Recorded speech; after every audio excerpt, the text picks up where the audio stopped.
Okay, probably going to be talking really fast because that's how I train myself. Also, if anyone can't hear me and I need to increase my volume, let me know, because that's like a general thing I do. What? I don't know if I said that, I'm just pointing. Okay, so FOSS software also stands for free and open source software. But Austin, you say, if software is open source in that the source code is available to the public and all that kind of jazz, how is it not free?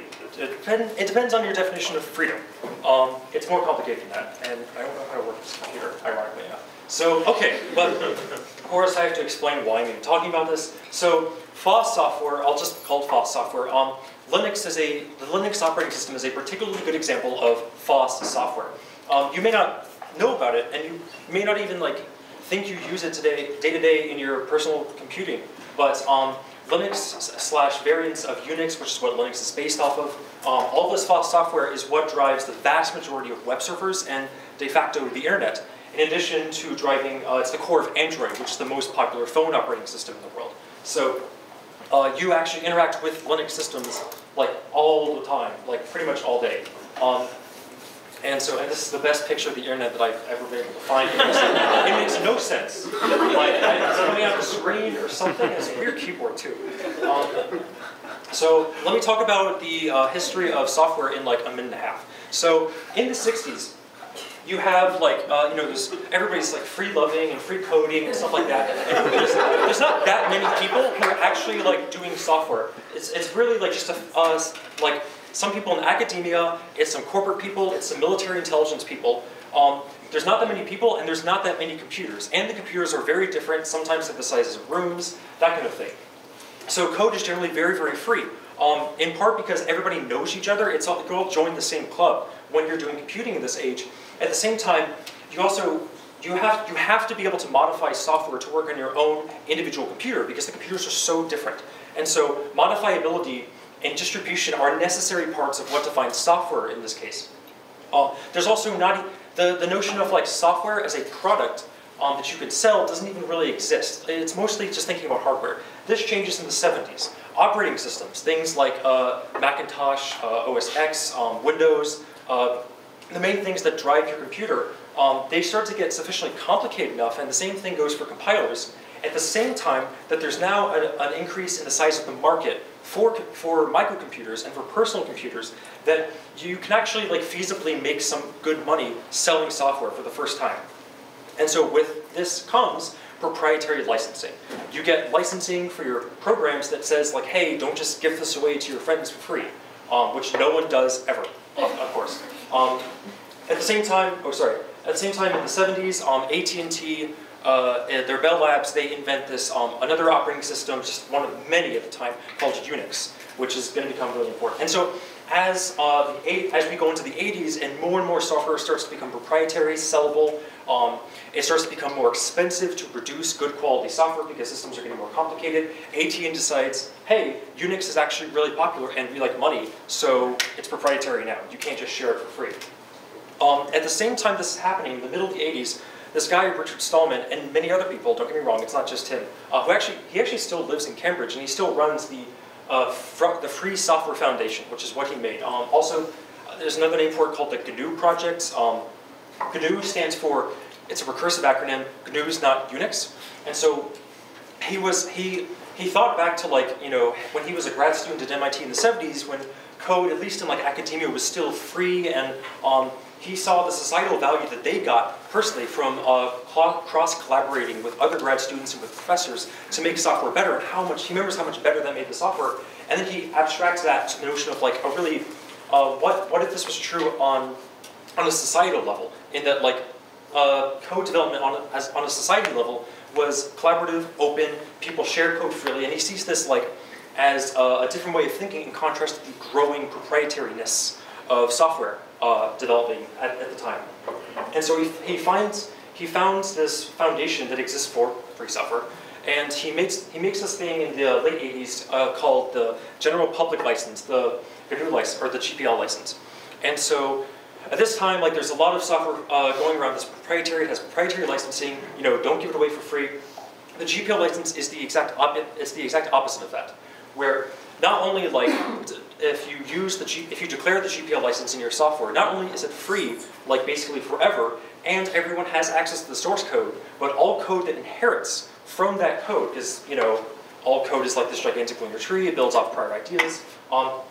Any code that inherits from other GPL software has to be at least as open as the GPL software, as the GPL license demands. So if you make GPL code, you can't close source it and then sell it as a product and like only make it available to a few people. You have to make it available to everybody, and everyone who ever grabs your code and wants to change it and then give it away for free themselves, they have the ability to do that. So it's a very, places very, very high emphasis on freedom and like an ideological interpretation of freedom. And so we get to the 90s, this guy, the pronunciation of his name is up for debate, or as far as I know, Linus Torvalds something. He's a grad student, I think, at the time, and he decides to create this free Unix-like operating system, because Unix is this very powerful and very common, but still proprietary. AT&T owns the patents, or they charge for it, that kind of thing. He decides to make a new one from scratch for free. And because of the rise of the internet and stuff, you can get this really nice distributed development process, and he ends up actually doing it. And so just within a couple of years, like by the late 90s, Linux is actually pretty competitive in certain industries with proprietary software that's now, the other industries before, like, for the past 20 years at this point, being completely dominated by proprietary software. And so you actually have free, like open software that is able to compete on an enterprise level kind of thing. Oh, and by the way, the Linux is, most of it is licensed under the GPL. It's basically GPL software. It's basically FOSS software.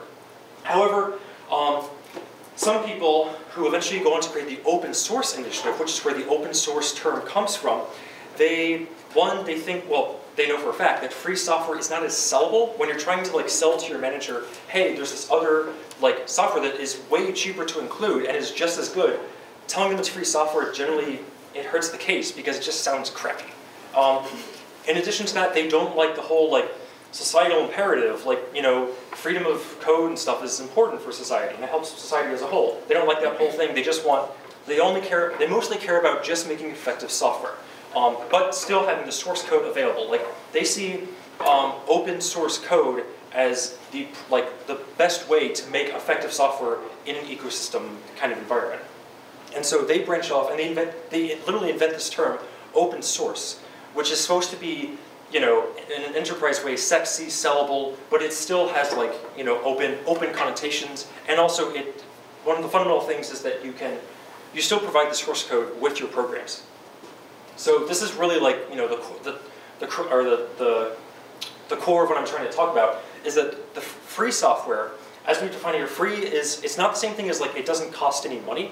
Free is free with respect to like liberty, free with respect to freedoms. The GNU people like to say it respects your freedoms and whatnot. It's not, although implicitly it is also costless. And the same thing with open source software is that it is costless, but they have a different interpretation of freedom. The freedom is that you can do whatever the hell you want to it.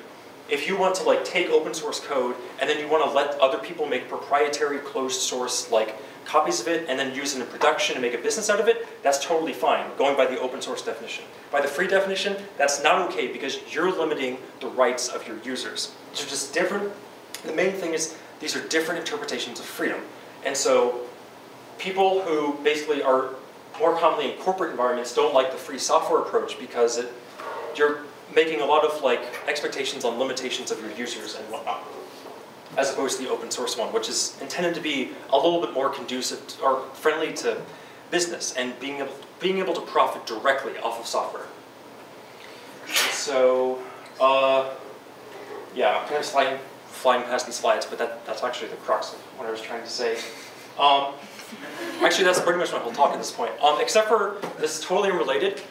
So if anyone has been on the internet in the past 2 days, you've probably heard this thing called heartbleed, which is not a medical condition, but a critical security flaw in one of the most fundamental security packages that goes on the internet.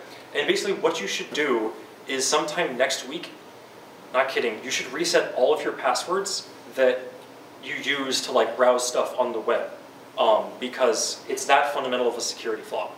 So because the chances are they're not compromised, but they potentially are compromised. So your Facebook password, Gmail, even your Kerberos, you should change all that stuff next week. And I say next week because it takes time for the server administrators to like, you know, update their software and whatnot. But I see questions. I think I'm the first person to have questions. Sorry? Well, I have another question. Will heartbleed become actually a medical problem after singularity?